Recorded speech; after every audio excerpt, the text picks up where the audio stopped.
الله ربي والإسلام ديني ومحمدا رسول الله.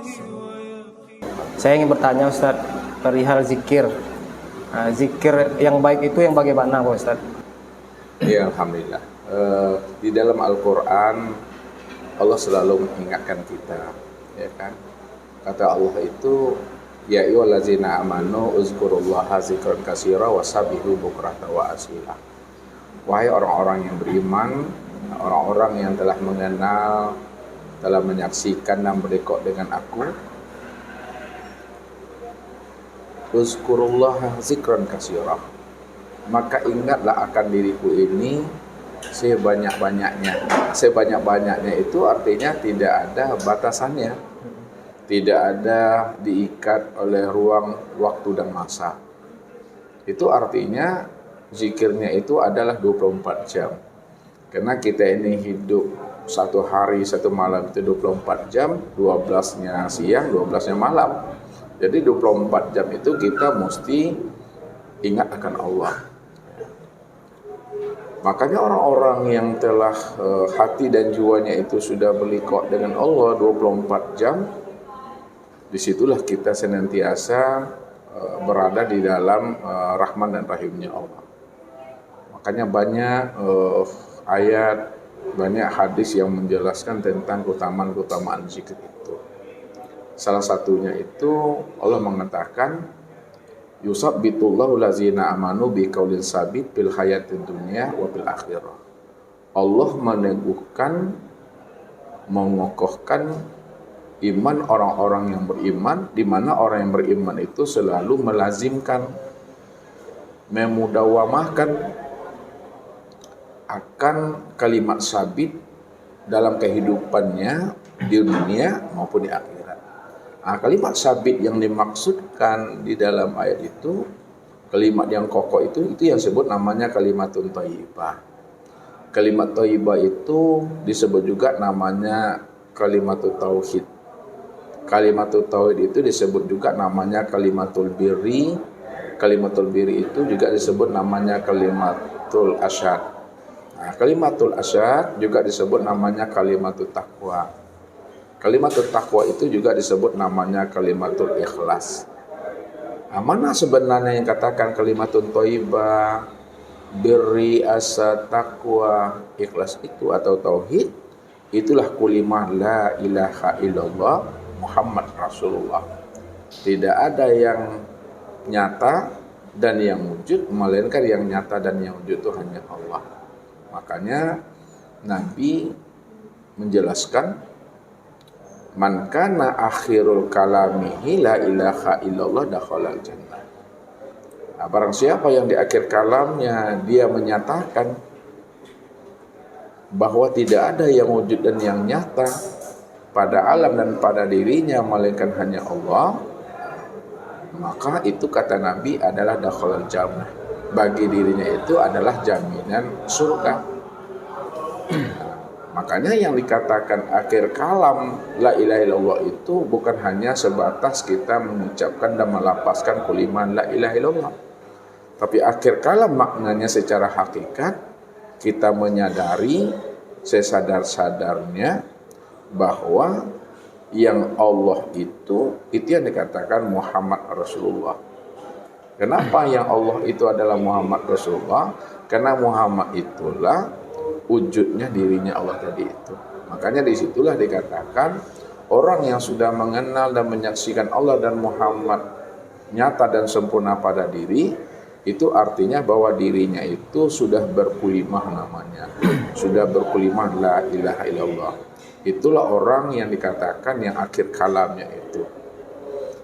Kemudian dalam hadis yang lain juga dikatakan, apa sebabnya orang yang di akhir kalamnya la ilaha illallah bagi dirinya surga? Karena Nabi mengatakan la ilaha illallah miftahul jannah. Karena la ilaha illallah itu sebenarnya adalah anak kuncinya surga. Jadi dalam bahasa syariatnya, Kalaulah manusia itu punya harapan dan keinginan, rojak dan rindu untuk masuk surga dan ingin berjumpa dengan anak dan keturunannya, maka bawa dan peganglah kunci surga itu sebelum habisnya usia umur kita itu. Nah, kunci surga itu tidak lain adalah la ilaha illallah. Nah, la ilaha illallah itulah sebenarnya yang dikatakan anak kuncinya surga tadi itu. Orang yang sudah mengenal, orang yang sudah paham dan mengerti serta menyaksikan bahwa yang dikatakan Allah itu adalah nyatanya pada dirinya yang disebut insan. Inilah yang disebut namanya anak kunci surga itu. Maknanya secara hakikat tadi itu. Yang kedua, Rasul juga katakan kalau kita melihat tentang keutamaan dan rahasia la ilaha illallah itu. Kata Rasulullah, ya, lau ana samawati sab'i wal aradina sab'i fi kafatin wa la ilaha illallah fi kafatin lamalat bihinna la ilaha illallah. Jikalaulah 7 petala langit ditambah 7 petala bumi diletakkan dalam sebuah timbangan, lalu 7 petala langit dan bumi ini diletakkan sebuah timbangan, dan kalimah la ilaha illallah juga diletakkan dalam sebuah timbangan, mana yang lebih berat? Anak timbangan yang berisi kalimah la ilaha illallah atau anak timbangan yang berisi 7 petala langit dan bumi ditambah isi di antara keduanya, ditambah lagi namanya pahala sholat, puasa, zakat, haji, kurban dan sebagainya, maka yang lebih berat itu adalah anak timbangan yang berisi kalimah la ilaha illallah. Begitulah rahasianya keutamaan tentang zikir la ilaha illallah. Makanya dikatakan afdol zikri fa'lam annahu la ilaha illallah. Nah, sebaik-baiknya zikir, seutama-utamanya zikir, sesempurna-sempurna zikir itu adalah la ilaha illallah. Nah, kenapa tidak subhanallah? Kenapa tidak alhamdulillah? Kenapa tidak Allah Akbar? Bukan subhanallah tidak baik, bukan alhamdulillah tidak baik, bukan Allah tidak baik, baik. Karena semua zikir itu baik semuanya, karena dalam rangka untuk mengagungkan, mengingat akan kebesaran akan Allah, sempurna pada alam dan sempurna pula pada diri kita. Namun kita mesti mencari akan kesempurnaan zikir itu. Kenapa? Karena kesempurnaan zikir subhanallah, alhamdulillah, Allahu Akbar itu sebenarnya ada di dalam kalimah la ilaha illallah. Maksudnya zikir subhanallah itu pecahan daripada zikir la ilaha illallah. Zikir alhamdulillah juga pecahan daripada zikir la ilaha illallah. Zikir Allahu Akbar juga pecahan daripada zikir la ilaha illallah. Makanya zikir la ilaha illallah itu dikatakan namanya zikir Ismul Al-A'zam namanya. Zikir Ismul Al-A'zam itu namanya zikir yang agung. Tidak ada Tuhan melainkan hanya Allah. Di mana letak agungnya?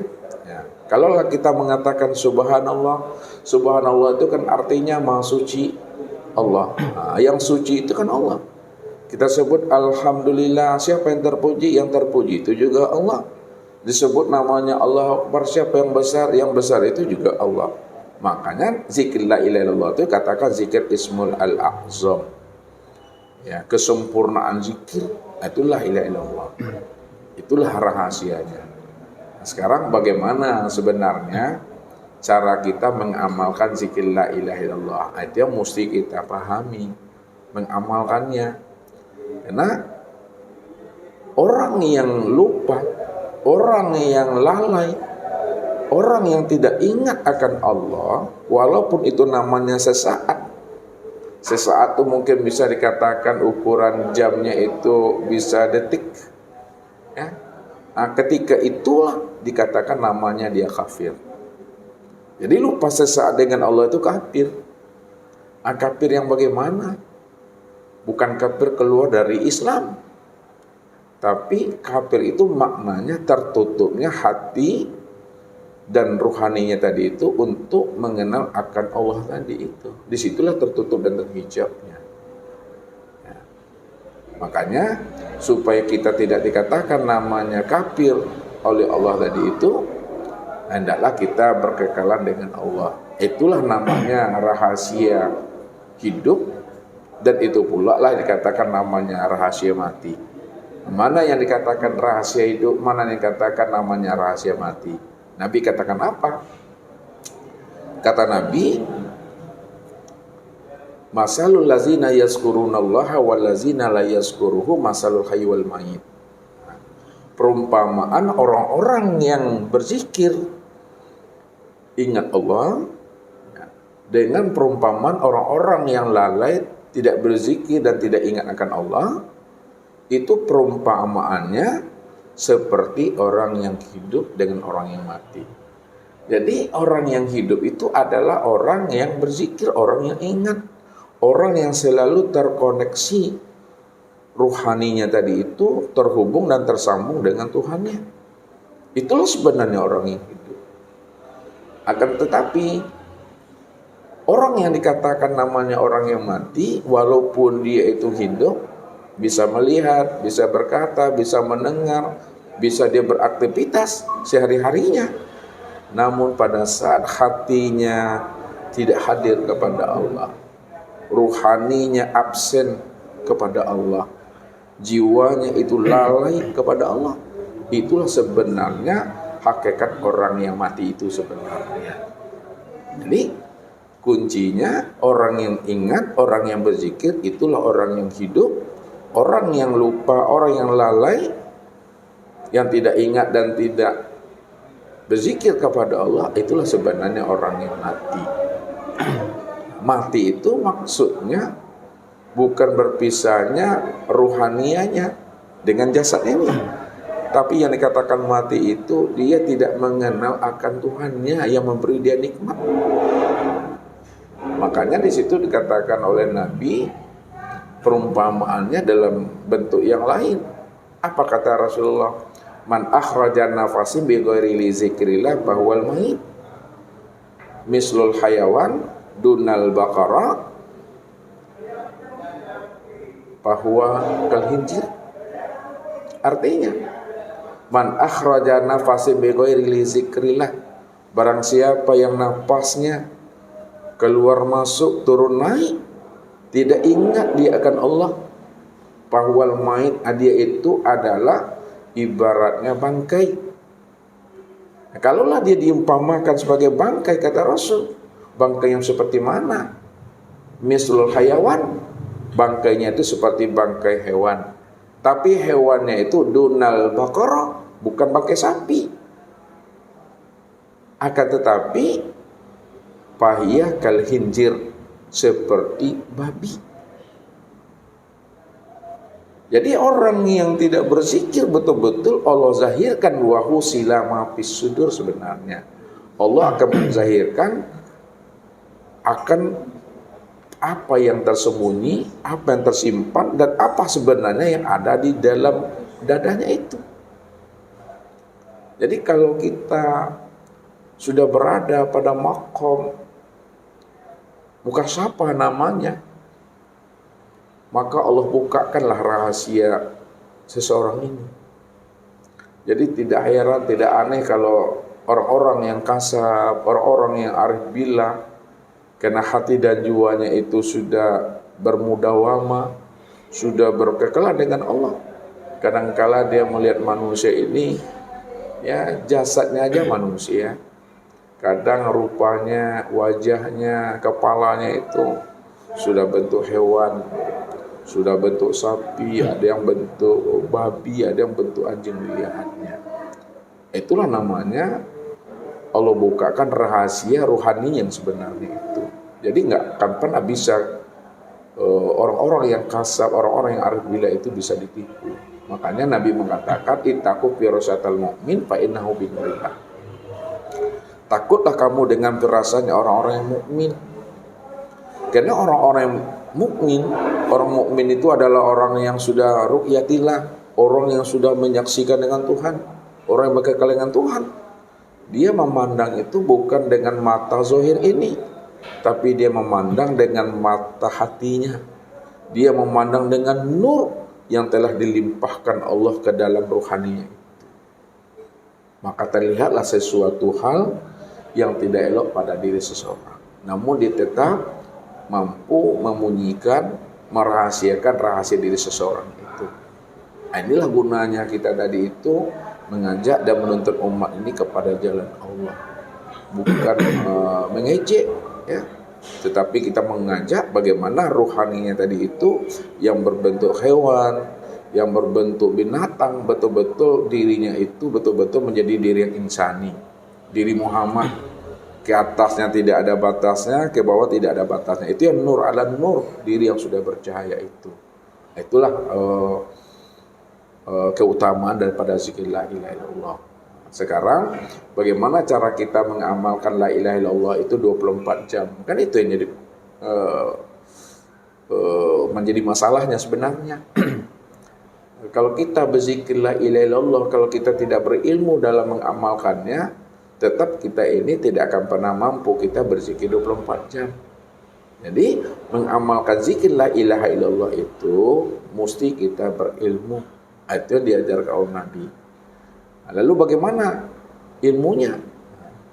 Ada namanya, ya, mengamalkan zikir la ilaha illallah itu dalam bentuk zikir syariat. Ada namanya mengamalkan zikir la ilaha illallah itu dalam bentuk zikir tarekat. Ada namanya mengamalkan zikir la ilaha illallah itu dalam bentuk zikir hakikat, dan ada namanya pula mengamalkan zikir la ilaha illallah itu dalam bentuk zikir ma'rifat. Jadi kita berzikir tadi itu, ya, kita usahakan mengamalkan zikir yang utama, mengamalkan zikir yang sempurna. Karena zikir yang utama, zikir yang sempurna, zikir yang seabdal zikir itu la ilaha illallah tadi. Setelah kita mengenal dan memahami bahwa zikir la ilaha illallah itu dikatakan zikir ismul al-a'zam. Kenapa? Karena zikir la ilaha illallah itulah terbitnya zikir subhanallah. Dari zikir la ilaha illallah itulah terbitnya zikir alhamdulillah. Dari zikir la ilaha illallah itulah terbitnya namanya zikir Allahu Akbar. Jadi bukan kita menghentikan zikir subhanallah, alhamdulillah, Allahu Akbar yang telah diajarkan oleh Rasul. Tetap kita mengamalkannya. Ya, jadi letakkanlah sesuatu itu pada tempatnya. Habis kita sholat fardu misalnya, ya kita beristighfar sesuai dengan yang diajarkan oleh baginda Rasul. Kemudian kita zikir subhanallah 33, alhamdulillah 33, Allah Akbar 33. Ada waktu kita, ya kita sambung dengan zikir la ilaha illallah. Jadi mengamalkan zikir la ilaha illallah dalam bentuk zikir syariat, ini yang disebut namanya zikir tubuh. Zikir tubuh itu, ini yang disebut namanya zikir jasmani. Ya. Jadi zikir jasmani atau zikir tubuh, orang selalu mengatakan namanya zikir nafi isbat. Nah, jadi zikir la ilaha illallah itu juga disebut namanya zikir nafi isbat. La ilaha itu nafi. Ya, nafi itu mentiadakan semuanya. Tidak ada Tuhan, nah, gitu bahasanya. Ya, langit, bumi, api dan sebagainya semuanya ditiadakan, dinafikan dia. Dibuang semuanya. Illallah baru isbat. Yang ada, yang wujud itu hanya Allah semata-mata. Makanya mengamalkan zikir la ilaha illallah tadi pada zikir syariah disebut zikir tubuh atau zikir jasmani atau zikir nafi isbat, betul-betul sempurna pada tubuh ini. Nah, memakomkannya bagaimana? Nah, tentu kita memakomkannya, maksudnya itu menempatkannya. Karena zikir itu jangan membuang ke kiri ke kanan, tapi zikir itu betul-betul dilimpahkan dia ke dalam. Nah, la itu makomnya di pusat ini. Ilaha makomnya di dada kanan. Ilah itu makomnya di ubun-ubun, dan Allah itu makomnya ada namanya di dada sebelah kiri ini. Di putaran zikir kita itu seperti putaran jarum jam. La ilaha illallah, la ilaha illallah. Ini yang disebut namanya zikir tubuh, zikir jasmani, cara memakomkannya. Nah, kenapa mesti dimakomkan ke dalam batang tubuh? Ada apa tubuh kita ini sebenarnya? Nah, karena zikir la ilaha illallah itu membersihkan namanya batang tubuh, ya, tentu kita tahu rahasianya. Karena pada tubuh kita ini ada namanya 7 lataif namanya. 7 makom lataif. Itu tempat bersarangnya penyakit di situ. Makanya zikir itu mesti dilintasi, mesti melewati makom-makom lataif tadi itu. Ya, jadi makom lataif pada batang tubuh kita ini yang mesti kita bersihkan dengan zikir tubuh, zikir la ilaha illallah. Yang pertama namanya latifatul qalbi namanya. Latifatul qalbi itu 2 jari di susu sebelah kiri kita ini. Pada jasmaninya latifatul qalbi itu disebut namanya dengan jantung. Nah, disitulah letaknya penyakit batin itu. Sumber penyakit batin, muaranya penyakit batin itu pada latifatul qalbi. Kalau jasmaninya itu disebut namanya jantung. Disitulah letaknya sifat hawa, nafsu, cinta dunia, sifat iblis dan sifat setan itu dibersihkan. Nah, kemudian 2 garis di bawah susu sebelah kanan kita ini disebut namanya latifatul ruh. Nah, latifatul ruh itu pada jasmaninya ini disebut namanya dengan paru-paru atau rabu namanya. Nah, disinilah letaknya penyakit hewan ternak itu. Ya, sifat sapi, ya, sifat domba, nah, sifat hewan ternak itu maksudnya Ustadz itulah sifat rakus, sifat tamak, ya.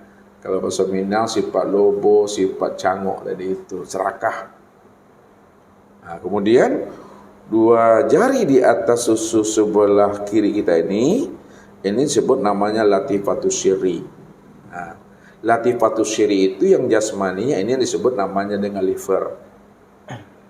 Nah, penyakit apa yang ada pada latifatus syirri? Itu yang disebut namanya penyakit hewan buas namanya, binatang buas. Nah, sifat harimau, sifat serigala, sifat amarah, sifat dendam itu makomnya pada latifatus syirri itu sebenarnya. Nah, kemudian 2 jari di atas susu sebelah kanan kita ini disebut namanya latifatul khofi. Nah, latifatul khofi itu di sini letaknya secara jasmani itu yang disebut namanya dengan limpa. Nah, penyakit apa pula yang ada pada latifatul khofi itu disebut namanya sifat munafik. Situ letaknya. Nah, sampailah namanya di dada ini disebut namanya latifatul akhfa namanya. Nah, latifatul akhfa itu secara jasmaninya di sini letaknya namanya empedu itu. Sinilah letaknya sifat takbur, sifat dengki, sifat ujub itu. Ustadz membahasakannya namanya sifat kingkong. Orang makanya kalau marah, kalau bangi namanya, dia selalu mukul dadanya, tepuk dadanya. Nah, sampailah di sini di antara 2 alis ini itu disebut namanya latifatu nafsu natiqah. Nah, secara zohirnya itulah pada otak. Nah, disinilah letaknya panjang angan-angan, sifat lalai, sifat lengah itu. Nah, baru yang disebut terakhir namanya latifatu kullu jasad. Nah, kullu jasad itu sudah meliputi batang tubuh ini. Nah, jadi lintasan-lintasan zikir tadi itu ada makna dan rahasianya. Karena ada makna rahasianya, karena dia akan membersihkan namanya nipak-nipak batin tadi, maka disitulah kita memakomkannya. La ilaha illallah, la ilaha illallah. Supaya apa? Supaya nipak-nipak batin yang ada pada 7 makom lataif tadi itu bisa terbuang dia.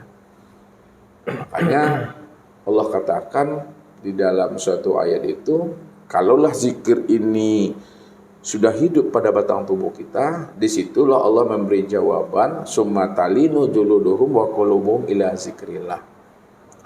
Maka ketika kulit muda berzikir, daging muda berzikir, urat tulang muda berzikir, darah muda berzikir, semuanya berzikir, maka disitulah yang dikatakan Allah, talinu juluduhum wa qulubuhum ila zikrillah. Disitulah dia merasa tentram, merasa tenang dia. Kulit ini tenang, daging ini tenang, urat tulang tenang, hati juga menjadi tenang dia. Kenapa? Karena dia telah ingat akan Allah. Makanya bukti orang yang beriman itu, kata Allah, iza dzukirallahu wajilas qulubuhum. Apabila disebut nama Allah, bergetarlah ruhaninya. Wa iza tuliyat alaihim ayatu zadatu imana. Apabila dibacakan ayat-ayat Allah, yang disebut namanya ayat-ayat yang tersirat. Ini kulitnya ayat tersirat namanya. Daging, urat, tulang itu ayat tersirat. Maka bertambahlah keimanannya kepada Allah. Betul-betul Allah itulah yang wujud dan yang nyata, sempurna pada dirinya. Jadi kulit ini tempat memandang nyatanya sifat Allah itu. Daging, urat, tulang tempat sempurnanya kita memandang nyatanya sifat Allah itu yang sebenarnya. Ini mengamalkan zikir la ilaha illallah. Yang disebut namanya zikir syariat atau zikir tubuh, atau disebut juga namanya bahasa lainnya zikir ismu zat. Bukan zikir nafi isbat. Yang kedua. Bentar Ustaz, boleh. Sebelum masuk ke yang kedua, saya ingin bertanya, zikir syariat yang Ustaz sampaikan tadi kan itu di 7 makom kan begitu Ustaz? Iya. Jadi yang diamalkan tuh la ilaha illallah begitu Ustaz. Iya. Nah, kita lafazkan begitu kan Ustaz? Kita lafazkan. Iya. Dan berapa kali sebaiknya kita melafazkan zikir itu? Terus apakah ada jumlah tertentu yang mesti kita lafazkan sehingga dia seperti yang saya sampaikan tadi, mengalir zikir tadi di dalam darah kita atau di dalam tubuh kita. Allah kan sudah katakan tadi di dalam Al-Quran, Allah katakan uzkurullaha zikran katsira sabbihu bukrata wa asila. Hendaklah kamu itu berzikir mengingat Allah itu sebanyak-banyaknya. Kalau sebanyak-banyaknya itu tidak ada batasannya, tidak ada hitungan bilangannya. Jadi kalau tidak ada hitungan bilangan sebanyak-banyaknya berkekalan tadi, itu seikhlasnya kita. Ya, artinya seikhlas kita, kalau memang kita ada kebutuhan yang mendesak, kita ingin bekerja, kita ingin ada kondangan atau hajatan, ya, kita tutup aja zikir kita. Nah, setelah kita tutup, apakah kita tidak lagi berzikir? Tetap berzikir. Sebab kalau kita tidak berzikir, maka kita dikatakan namanya adalah bangkai. Kita disebut namanya orang yang mati. Dan kita juga dikatakan orang yang kafir. Karena sesaat lupa ingat kita kepada Allah, itu kafir. Sedetik. Nah, zikirnya apa itu Ustaz? Kalau setelah zikir syariat itu, zikir apa yang kita... Tetap kita mengamalkan zikir la ilaha illallah. Tapi mengamalkan zikir la ilaha illallah itu dalam bentuk namanya zikir tarekat. Zikir tarekat itu yang disebut namanya dengan zikir kolbi atau kolbu. Ya. Nah, kolbu atau kolbi itu dikatakan namanya zikir hati. Zikir hati itu yang disebut namanya dengan zikir ismu zat. Ismu itu nama, zat itu diri. Nama daripada zat diri Tuhan itu yang disebut namanya Allah. Jadi sebutlah Allah itu sebanyak-banyaknya di dalam hatimu. Wazkur rabbaka fi nafsika tadarruan wa khifatan. Artinya apa? Ingatlah akan Rabbmu itu di dalam dirimu. betul-betul dunal jahri tadi. Tidak ada namanya jahar, tidak ada mengeluarkan lafaz. Makanya ketika kita telah berzikir la ilaha illallah, ada waktu kita lagi yang senggang, ada waktu kita lagi yang lapang, tetap kita lanjutkan zikir kita dari zikir la ilaha illallah, zikir tubuh, kepada zikir namanya zikir kolbi atau zikir torikat. Itu atau yang kedua namanya, tadi itu Ustaz ya. iya. Zikir yang apa, tarikat tadi Ustaz ya. Iya, zikir torikat kolbi. Zikir kolbi. Ya. Jadi walaupun kita sebut zikir kolbi, Allah itu hakikatnya kita sedang mengamalkan zikir la ilaha illallah. Jadi ambillah kalimat Allah itu, ya, maka masukkan, hunjamkanlah kalimat Allah itu di dalam dada kita ini. Sebut Allah, Allah, Allah. Jadi kalau kita belum terbiasa, ya, kita iringi aja bunyi detak jantung kita itu. Ya, karena detak jantung kita itu kalau kita lihat ya per menitnya, ya, itu 70 kali detak jantung itu. Satu menit, ya, itu 70 kali. Dikalikanlah 60, dikalikan namanya 24 jam. Begitulah. Hati itu mesti berzikir dia. Sampai zikir itu betul-betul mengalir dia ke sekujur tubuh tadi itu. Ada dirasakan begitu. Sudah dirasakan. Sehingga hidup dia. Bukti hidup nanti kulit ini kedengaran berzikirnya. Daging ini mendengar berzikir. Urat tulang berzikir. Rambut berzikir. Telinga ini berzikir. Mata berzikir. Hidung berzikir. Jadi jangan kita kaget, jangan kita takut, ya, jangan kita heran, tidak perlu diherankan. Kenapa? Karena kalau zikir ismu zat itu telah hidup pada batang tubuh kita, dia tetap akan berzikir. Itulah buktinya yusabbihu ma fis samawati wal ard. Semua apa yang ada di langit dan di bumi, isi di antara keduanya. Kesempurnaan langit dan bumi, isi di antara keduanya, itulah pada insan. Yusabbihu, mereka tetap mensucikan akan diri Allah itu, mensucikan akan kewujudan Allah itu, maka berzikir dia. Andai kata Pak Ebit namanya pangkas rambut, pergi ke pangkas rambut, lalu rambut kita yang dipangkas tadi itu berserakan di bawah, di lantai.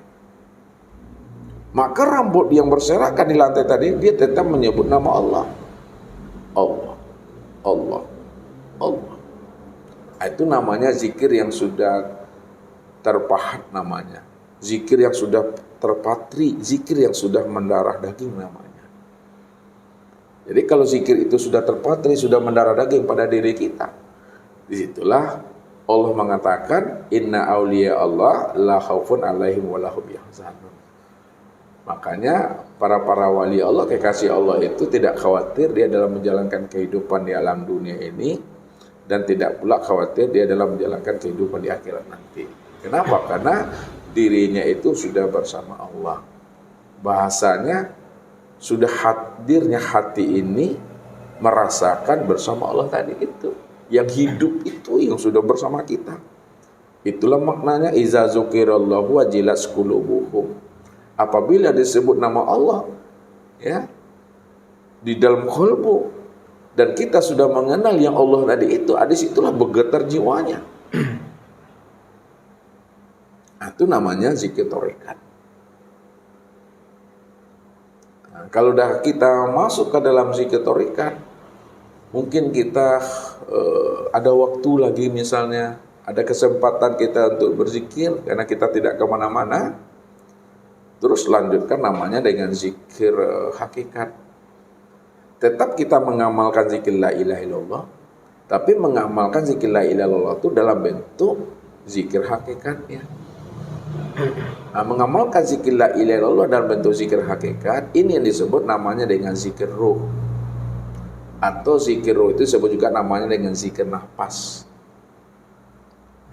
Zikir napas, zikir ruh, itu yang keluar masuk, yang turun naik itu. Bagaimana cara mengamalkan zikir napas, zikir ruh, yang turun naik, yang keluar masuk ini supaya ingat dia akan Allah. Ini yang dikatakan namanya ketika dia naik itu hu, ketika dia turun itu adalah Allah. Tapi dirasakan, bukan dilapaskan dan bukan pula disuarakan. Dirasakan. Naiknya hu, turunnya Allah.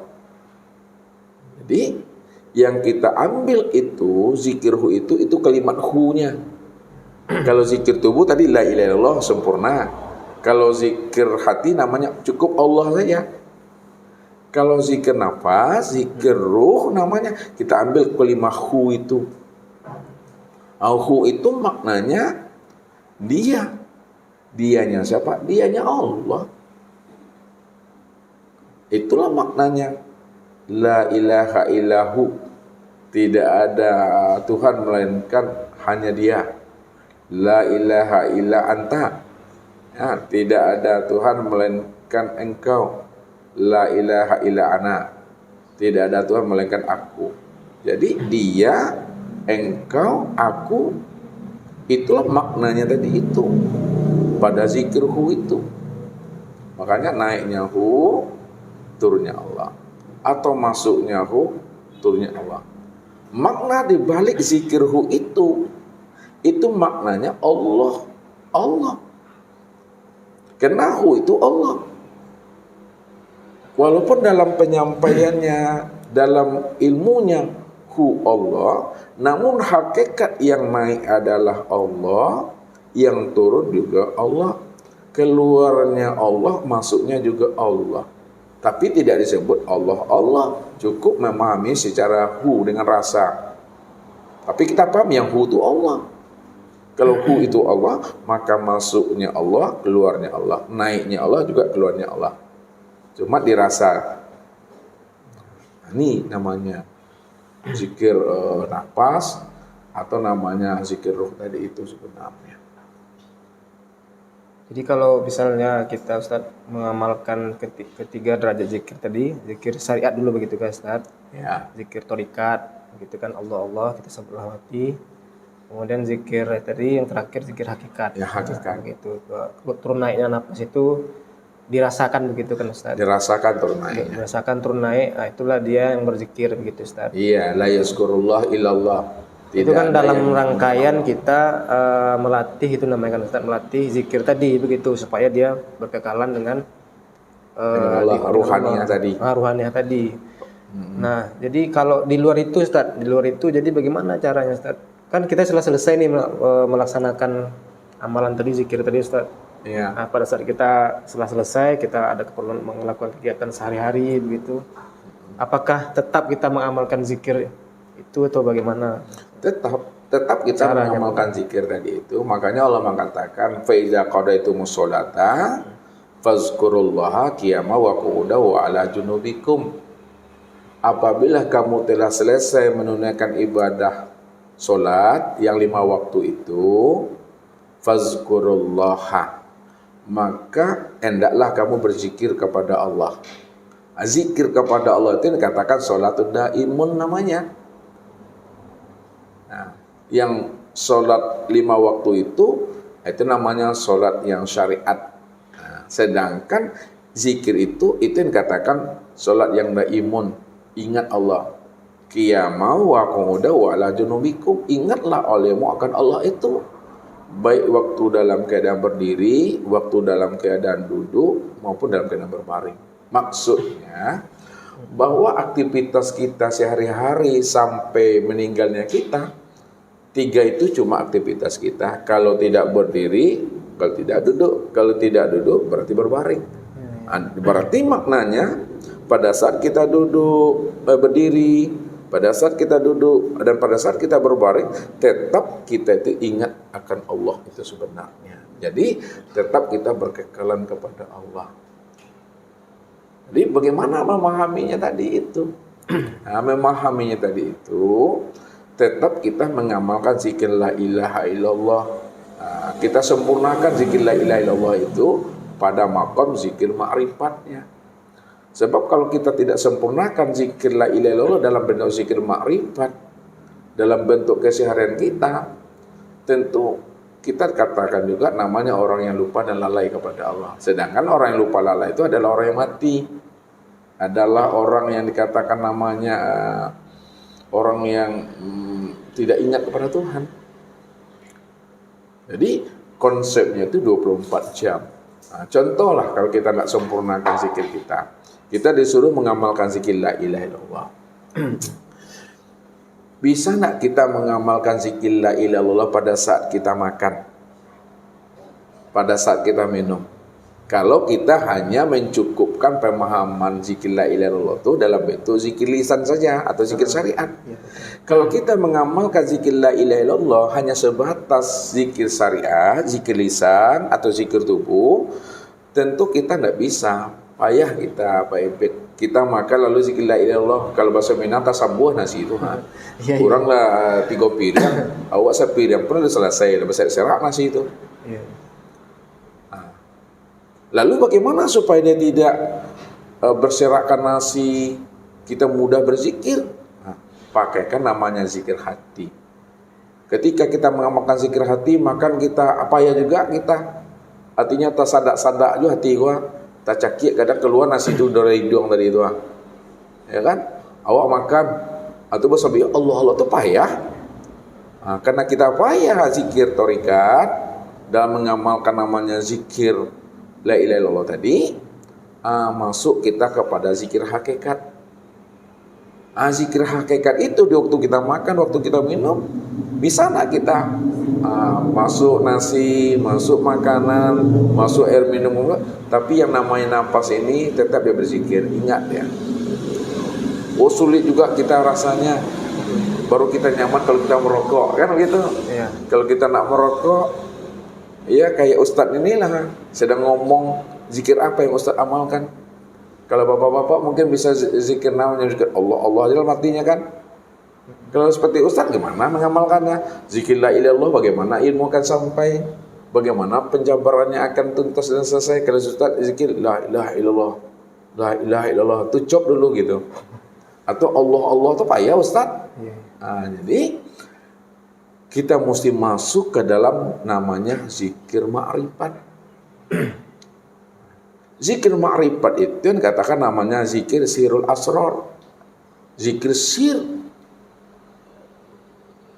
Nah, zikir sirul asrar, zikir sir itu maksudnya tidak ada lagi namanya menyebut la ilaha illallah.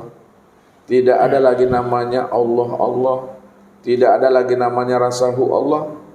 Yang ada itu cuma apa? La sautun wa la harfun bil haqqi ilallah. Tidak ada suara, tidak ada kata, tidak ada lafaz, melainkan hanya Allah semata-mata. Maksudnya, sadarilah sesadar-sadarnya bahwa segala yang wujud, yang zahir maupun yang batin pada diri ini, itulah yang Allah itu sebenarnya. Itulah yang dikatakan yang sebenar zikir. Sebenar zikir itu tidak ada lagi kata dan suara. Diam. Diam itu maksudnya diamkan akalmu ya. Diamkan namanya hatimu.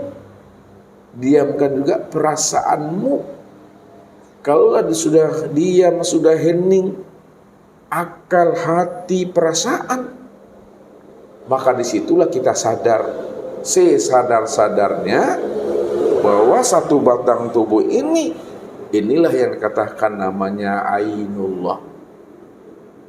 Inilah nyatanya wujud Allah. Kalau ini nyatanya wujud Allah atau ainullah, inilah yang dikatakan namanya hu itu zikir sir itu zikir hu. Ini dalam bentuk penyebutan, dalam bentuk pelapasan. Namun makna zikir hu itu bukan melapaskan. Hu itu artinya aku. Aku Allah. Karena dia cuma yang wujud, dia cuma yang esa, dia cuma yang tunggal. Maka segala yang wujud itu yang hu. Kulit nih hu.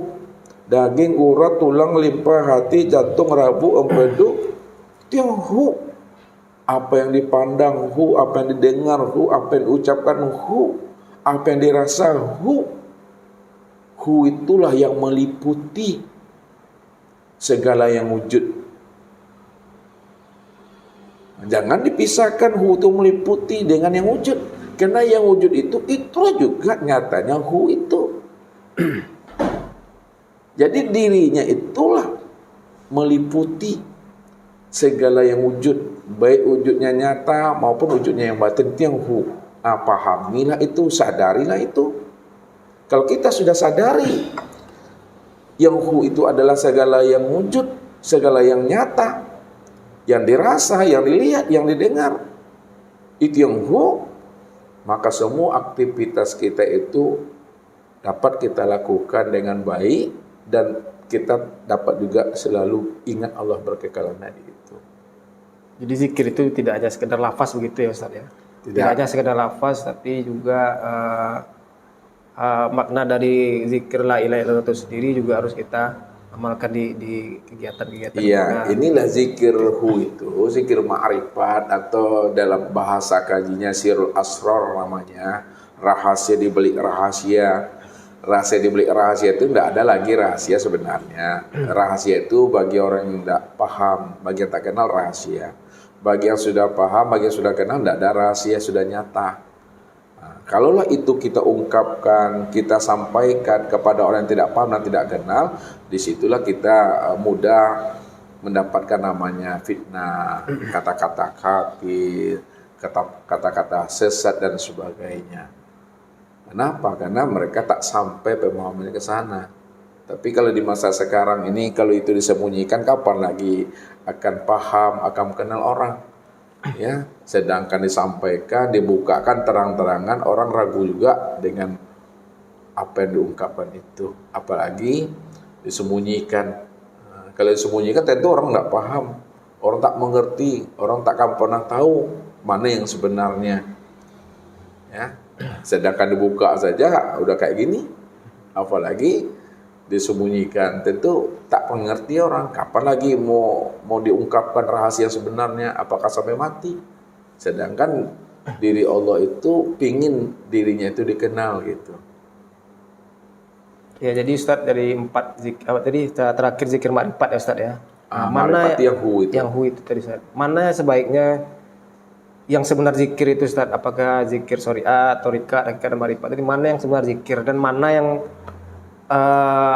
yang sesungguhnya Ustadz, zikir yang sesungguhnya itu? Sebenarnya Pak Ustadz sampaikan tadi itu sudah sesungguhnya. La ilaha illallah itu yang sesungguhnya, makanya dikatakan Ismul A'zam. Cuma dalam pengamalan sehari-harinya, letakkanlah sesuatu itu pada tempatnya. Maksudnya orang yang bijak, orang yang arif itu, kata ahli maqal, do'sain fi makanihi. Letakkanlah sesuatu itu pada tempatnya. Maksudnya kita tetap dalam zikir la ilaha illallah, cuma pakaikanlah, amalkanlah zikir la ilaha illallah itu sesuai dengan situasi dan kondisi kita.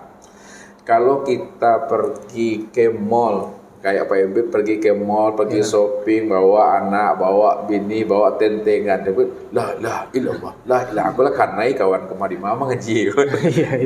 Atau ibu-ibu lah bahasanya, beli sayur, beli ayam, beli daging di pasar, beli cabai, la ilaha illallah, barako ciapa, la ilaha illallah, barako apa lah kanai mahnya. Atau ibu lah sewa mahnya.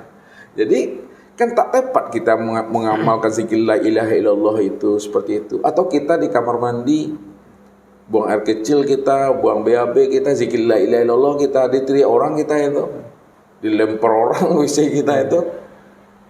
Padahal kita mesti ingat Allah 24 jam. Jadi pakaikan, amalkan zikir la ilaha illallah itu sesuai dengan kondisi kita berada di saat yang bagaimana. Jadi zikir la ilaha illallah itu diamalkan kalau kita sehabis sholat, itu yang lebih tepat.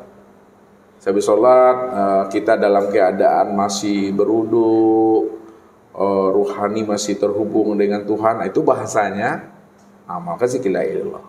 Namun setelah kita bangkit dari sajadah, kita keluar dari masjid, dari musola, dari rumah, beraktivitas, kita kerja, tak mungkin pula nanti kita mengamalkan zikir la ilaha illallah waktu bawa motor, bawa mobil, la ilaha illallah ditabraknya orang nanti. Pakaikan, amalkan namanya zikir la ilaha illallah dalam bentuk zikir hati. Mengamalkan zikir la ilaha illallah dalam bentuk zikir hati, cukup Allah saja di dalam hati. Allah aja, Allah. Kalau kita kurang nyaman membawa motor, bawa mobil, berjalan, beraktivitas, mengamalkan zikir hati, pakaikanlah namanya zikir nafas. Mana yang nyaman kita, pakai itu. Kalau tidak zikir hati, zikir ruh. Kalau zikir hati mungkin ketika kita meeting, ketika kita rapat, ketika kita mendengarkan kawan bicara, mungkin bisa kita memakai zikir hati di situ sambil merokok, sambil mendengar zikir hati. Allah, Allah. Oh, kalau kita lebih nyaman zikir nafas, pakaikan zikir nafas. Jadi walaupun zikir hati Allah Allah atau zikir nafas Allah, hakikatnya kita sedang mengamalkan zikir la ilaha illallah. Cuma ilmunya saja yang mesti dibedakan. Mengamalkan zikir la ilaha illallah bentuk zikir namanya tarikat itu Allah. Oh, nanti kita mau tidur misalnya, zikir mana yang mesti diamalkan? Tak mungkin la ilaha illallah atau Allah Allah. Disitulah kita mengamalkannya dengan zikir namanya zikir nafas. Boleh kita azamkan di dalam ruhani kita, ya Allah, begitu bahasanya, ya Allah, jadikanlah napasku ya Allah yang keluar masuk, yang turun naik ini ya Allah, berzikir kepadamu ya Allah sebagai ganti zikirnya tubuh atau hati ya Allah. Kita doakan seperti itu, Ustaz. Ya, dijazamkan, diitikotkan. Artinya setelah kita baca doa kan gitu kan, doa mati hafal kan? Jadi mesti hafal kita doa mati. Pak Rudi ini apa doa mati? Doa mau tidur. Iya, doa mati ya, zikir doa mati itu bismika. Bismika Allahumma ahya wa bismika amut. Jadi orang bilang itu apa namanya? Doa tidur. Kalau Ustaz bilangnya doa mati. Jadi setelah kita baca doa itu, kita itikad tuh. Ya Allah, jadikanlah napas yang keluar masuk, yang turun naik ini ya Allah, berzikir kepadamu ya Allah. Dihirup, kendiri kita rasakan aja. Bukan begitu, dirasa aja, karena itu kan 24 jam. Ketika 3 kali hirup pada diri kita, tertidur kita. Tertidur kita 2 jam. 2 jam itu kita berzikir. Tertidur 3 jam, 3 jam itu kita berzikir. Andai kata Israel datang kepada diri kita, itu bahasanya meninggal kita di dalam tidur tadi, baik 1 jam maupun 2 jam, meninggal kita, itu kita sudah berada di dalam kulima la ilaha illallah. Jadi letakkan sesuatu pada tempatnya. Oh, kemudian kita ke kamar mandi, zikir apa yang mesti kita amalkan di situ? La ilaha illallah kan tak mungkin, karena la ilaha illallah itu kan zikir syariat. Kalau dilapaskan dia kena hukum syariat. Sedangkan ulama mengatakan tidak boleh menyebut nama Allah di dalam kamar mandi pada saat kita buang hajat di situ. Ya kan? Mati kita di situ, kita tak berzikir kepada Allah, mati sesat. Mati kafir kita. Kenapa? Karena Nabi mengatakan innamal a'malu bil khawatim. La yanzuru bi kasrati shalah wa siyam, innama yanzuru ila khatimati amri. Sesungguhnya amal itu hanya dilihat pada akhir kesudahannya. Orang menang dalam berjuang, menang dalam berjihad itu bukan di awalnya, tapi lihat di akhirnya. Makanya dikatakan oleh Nabi, innamal a'malu bil khawatim. Sesungguhnya amal itu hanya dipandang dan dilihat adalah akhir kesudahan amal. La yanzuru bi kasrati shalah wa siyam, innama yanzuru ila khatimati amri. Tidak dipandang banyaknya salat, tidak dilihat banyaknya berpuasa, tapi yang dilihat daripada salat dan puasa serta amal itu adalah akhir kesudahan hidupnya tadi. Ketika ruh ini melepaskan cangkangnya, apakah dia ingat Allah atau tidak? Kalau ingat Allah, disitulah dikatakan namanya mati syahid. Mati yang telah menyaksikan Allah sempurna pada diri. Jadi yang diamalkan situ tak mungkinlah zikir la ilaha illallah. Paling-paling zikir hati. Kalau risih kita memakai zikir hati, pakai zikir nafas. Risih pula kita baunya WC, baunya kamar mandi, ya keluar nggak masalah. Kalau bau pipis dan bau artinya petai jengkol namanya, bahasa Awak ajarin. Ya, kalau robinya tuh tak mungkin zikir nafas. Duduklah pada zikir sirul asrar, zikir sir. Zikir itu bukan hu.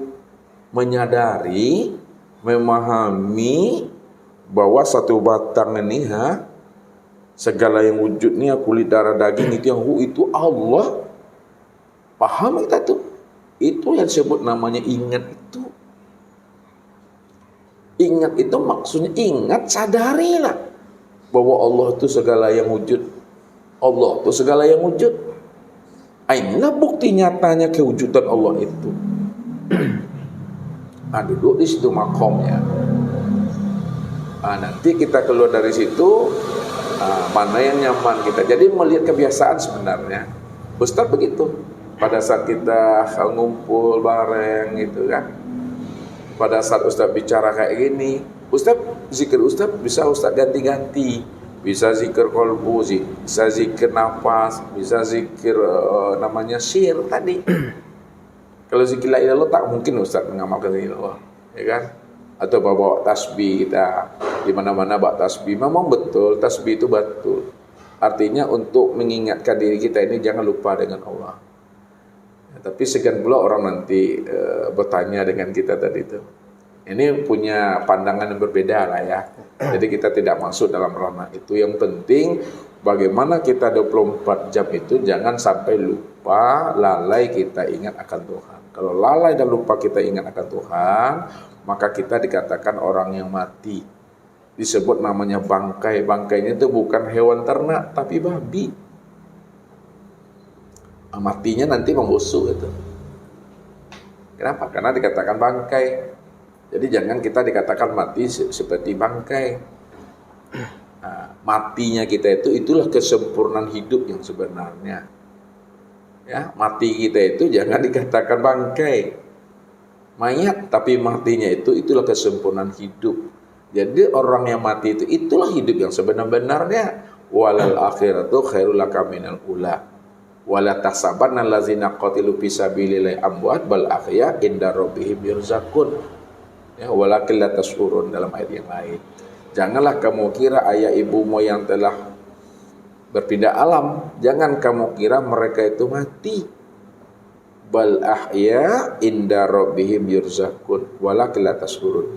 Mereka di sisi Allah itu selalu mendapatkan rezeki, mendapatkan nikmat dan karunia. Cuma kamu tidak mampu merasakannya, gitu tuh. Jadi mereka itulah hidup yang sebenar-benarnya. Bukti hidup sebenar-benarnya, diri mereka tidak lagi terhijab oleh ruang, oleh tempat, oleh waktu, oleh zaman dia. Dia bisa aja kemana-mana dia. Itu yang disebut namanya diri insani, diri Muhammad. Diri Muhammad itu ya sudah meliputi ruang dan waktu, zaman. Tidak ada jarak bagi dirinya itu. Karena dirinya itu betul-betul bikuli syai'in tadi itu. Ya, kalau dikatakan jauh tidak berantara dia, dikatakan dekat tidak bersentuhan. Kenapa? Karena dirinya itu sudah meliputi segala yang wujud, dan segala yang wujud itulah bukti daripada rahasia dirinya yang sebenarnya itu. Jadi mengingat zikir kan artinya mengingat Ustaz. Mengingat tadi itu secara ma'rifat yang Ustaz sampaikan tadi, ya mengingat akan kewujudan diri tadi, bahwa dirinya lah yang wujud, kan begitu Ustaz. Ya, diri Allah itu maksudnya. Diri Allah itu yang wujud begitu ya Ustaz. Kenapa diri Allah yang wujud? Karena Allah cuma yang ada, Allah cuma yang tunggal. Kalau Allah cuma yang tunggal, Allah cuma yang ada, lalu alam dan diri kita ini apa bagi Allah? Alam dan diri kita ini katakan ainullah tadi, kenyataan wujud dirinya. Namun kesempurnaan kenyataan memandang wujud dirinya itulah pada insan. Insan inilah yang dikatakan namanya itu kenyataan daripada dirinya. Nah, disitulah namanya tadi itu ingat di situ. Ingat itu maksudnya sadar kita bahwa yang wujud ini inilah nyatanya dirinya. Itu memahaminya. Namun kalau kita masuk ke dalam makna yang lebih dalam bahasanya itu, yang dikatakan ingat itu tak ingat lagi. Sebab kalau kita masih bahasa ingat, tetap ada yang mengingat. Kalau ada yang mengingat, tentu ada yang diingat. Ada dua wujud lagi di situ.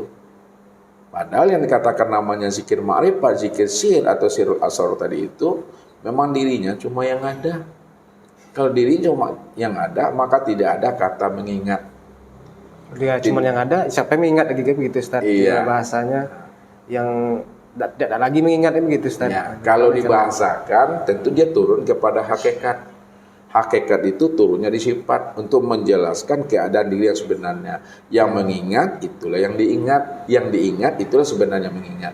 Bahwa yang mengingat dengan diingat itu satu saja wujudnya. Kalau dah duduk kita makomnya yang mengingat dengan ingat satu saja wujudnya, maka hilanglah kata-kata mengingat dan diingat itu. Itulah yang sadar sesadar-sadarnya bahwa dia cuma yang wujud segala-galanya. Apa yang dipandang, dialah itu. Apa yang dengar, dialah itu. Apa yang diucapkan, dialah itu. Pada kulit, daging, dialah itu. Itulah yang dikatakan oleh Nabi itu. Man arafallah fahuwa Allah. Barang siapa yang telah kenal Allah, Allah itu cuma yang esa, yang tunggal, yang wadatul wujud, fahuwa Allah. Maka dialah yang Allah tuh, yang wujud tuh. Kalau dialah Allah yang wujud tadi, dialah yang melihat tuh. Dialah yang mendengar, dia yang berkata, dia yang mengetahui, dia yang berkuasa, dia berkehendak, dia yang hidup. Dialah yang segala-galanya, dia yang meliputi segala yang wujud. Dia meliputi akan dirinya. Jadi kalau kita sudah ingat tuh gimana kita sebagai diam aja Ustaz? Ya diam sudah sadar tentang rahasia diri. Itulah dikatakan oleh Nabi, man arafallahu kala lisanahu. Siapa yang sudah mengenal Allah, Allah itu yang wujud, yang tunggal dari segala-galanya. Disitulah duduknya kelu lidah tadi itu. Kelu lidah tadi itu tidak perlu diungkapkan, tidak perlu disebut lagi. Makanya kesempurnaan ma'rifat itu bukan dalam bentuk penyebutan kata-kata, tapi kesempurnaan ma'rifat orang yang sudah sampai pahamnya, orang yang sudah putus pahamnya, ya. Heninglah itu, diam. Diam bukan berarti tidak berkata, bukan dia dalam bahasa syariat. Dia dalam bahasa syariat itu nak mengecek nyawa. Ini yang saya nyawa bisu. Tapi dia dalam bahasa ma'rifat tadi, bukan kita tidak bicara, tetap kita bicara. Namun kita sadar, sesadar-sadarnya, yang bicara itu bukanlah keakuan diri kita. Yang bicara itu yang si hayat. Si hayat itu yang Allah. Allah itu yang wujud. Yang Allah itulah yang si kalam tadi. Allah itu yang si basir, Allah itu yang si sami'. Kan tidak perlu juga disebutkan itu lagi. Makanya Ustaz selalu mengungkapkan dengan bahasa kias saja. Ya nikmati aja lah. Ya baik Ustaz, mungkin terima kasih Ustaz atas penjelasannya. Semoga mohon doanya Ustaz, mungkin kami bisa mengamalkan zikir yang telah Ustaz ajarkan kepada kami.